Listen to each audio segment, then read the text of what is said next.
Assalamualaikum warahmatullahi wabarakatuh. Di sini kami akan menjelaskan tentang topik 5 jeans dan warna pakaian. Pertama, sejarah celana jeans.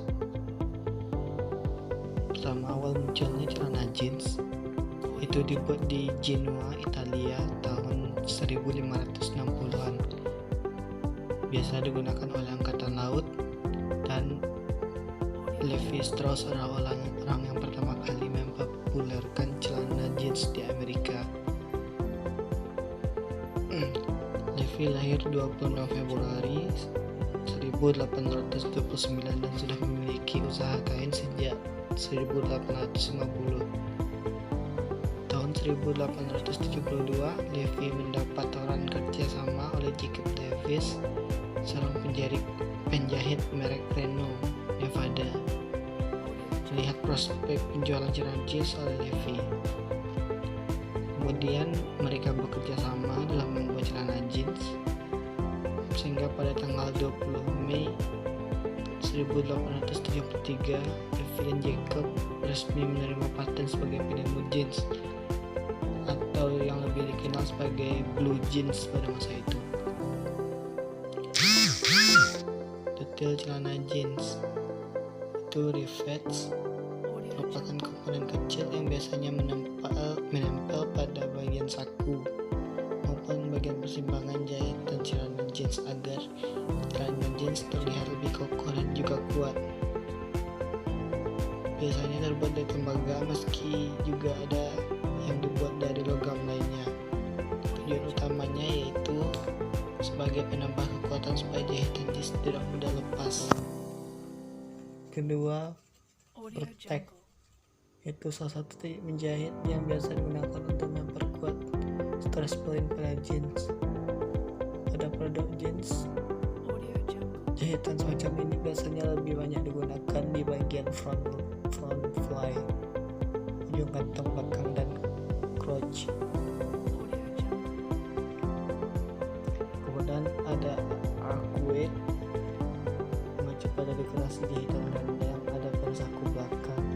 Sebenarnya berfungsi untuk membedakan satu merek jeans dengan merek lainnya. Karena alasan itulah, bentuk arcuate dari tiap merek celana jeans biasanya selalu berbeda-beda.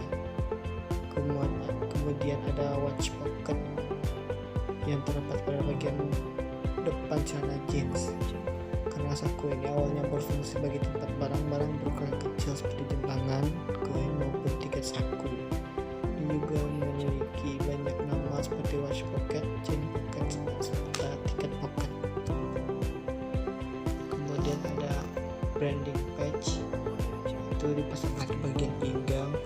Detail aplikasi ini biasanya terbuat dari kulit atau kulit sintetis. Kemudian ada belt loops, lubang sabuk pengaman jeans merupakan bagian terdapat pada ban pinggang. Selain difungsikan untuk menempatkan ikatan pinggang, lubang sabuk ini juga dapat dimanfaatkan untuk menggantungkan jeans. Terus ada jahitan chain stitch. Beberapa merek jeans biasanya menggunakan jahitan rantai untuk meningkatkan kekuatan jeans. Teknik jahitan ini membutuhkan dua benang yang akan saling mengunci satu sama lain dan akan membuat pola seperti rantai. Biasanya digunakan untuk memperkuat konstruksi jahitan jeans supaya tidak mudah lepas.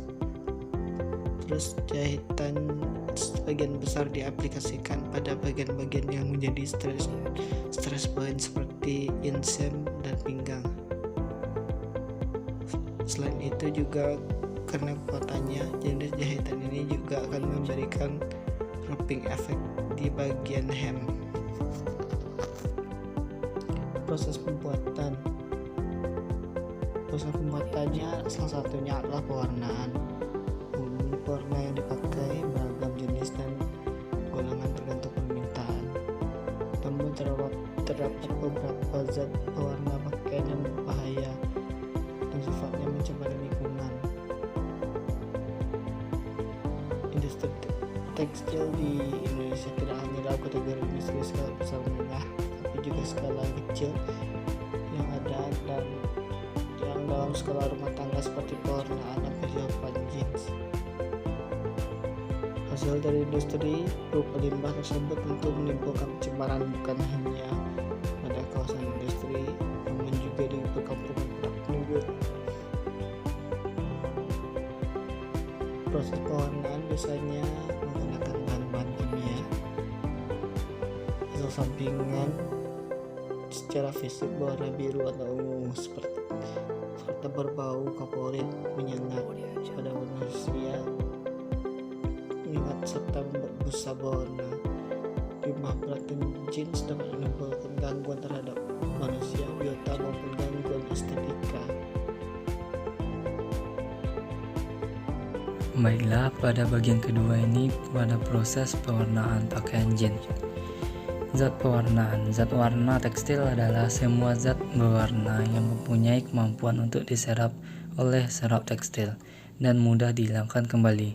Di Indonesia sendiri belum ada undang-undang yang mengaturnya tentang penggunaan zat pewarna, sehingga masih ada penyalahgunaan pemakaian zat pewarna untuk sembarang bahan pangan.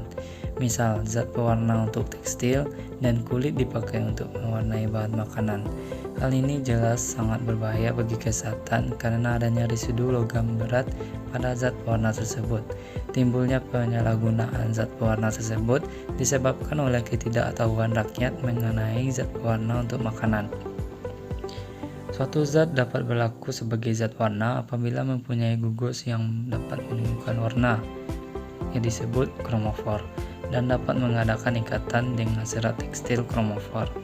Berasal dari kata kromor yang berasal dari Yunani, yaitu chroma yang berarti warna dan poros yang berarti mengembang. Dari berbagai referensi zat warna alam yang telah dibaca oleh peneliti, pemanfaatan zat warna alam pada umumnya masih menggunakan teknik pencelupan untuk mewarnai bahan pangan tekstil. Oleh karena itu, tim peneliti merasa perlu untuk mengembangkan penggunaan zat warna alam dengan teknik pencapan sablon. B.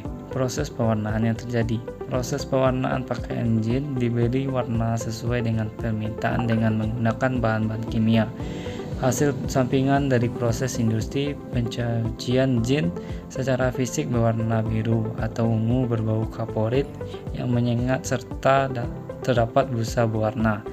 Limbah pencucian jeans dapat menimbulkan gangguan terhadap manusia, biota maupun gangguan estetika. Limbah yang dihasilkan pada proses pewarnaan. Limbah cair yang dihasilkan dari proses pewarnaan jeans berasal dari hasil pewarnaan, pembilasan, dan pengeringan. Air limbah yang dibiarkan akan mengalir ke got atau terserap ke dalam tanah dan saluran air sekitar rumah sehingga mencemari lingkungan. Tingginya pemakaian zat pewarna dapat pada kegiatan industri tertentu dan membawa dampak pada peningkatan jumlah bahan pencemar dalam limbah cair yang dihasilkan. Air limbah yang dihasilkan oleh industri tekstil dan bahan sejenisnya antara lain mengandung bahan pewarna organik rantai panjang, logam berat, dan pencemar organik yang umumnya dinyatakan dalam COD serta POD. Secara umum, untuk mereduksi limbah tersebut adalah dengan teknologi pengolahan air limbah secara biologis seperti aerotot, aerate, lagoon, biofilter anaerob, aerob, trickling, atau proses lumpur aktif. Kemudian pencemaran pada pewarna pakaian. Salah satu pencemar organik yang bersifat non-biodegradable adalah zat warna tekstil. Zat warna tekstil umumnya dibuat dari senyawa azo dan turunnya yang merupakan gugus benzena. Senyawa azo bila terlalu lama berada di lingkungan akan menjadi sumber penyakit karena sifatnya karsinogen dan mutagenik. Karena itu perlu dicari alternatif efektif untuk menguraikan limbah. Limbah yang sulit untuk diolah terdiri dari limbah berwarna, logam, fenol, senyawa organik toksik, dan fosfat. Limbah pewarna dan logam berasal terutama dari proses pewarnaan dan pencetakan. Meskipun sumber logam terkadang dapat diproses lain, fosfat utama digunakan pada proses pewarnaan dan pewarnaan tekstil. Sekian dari hanya itu yang dapat kami sampaikan pada topik 5 jeans dan pewarnaan pakaian. Sekian, terima kasih. Assalamualaikum warahmatullahi wabarakatuh.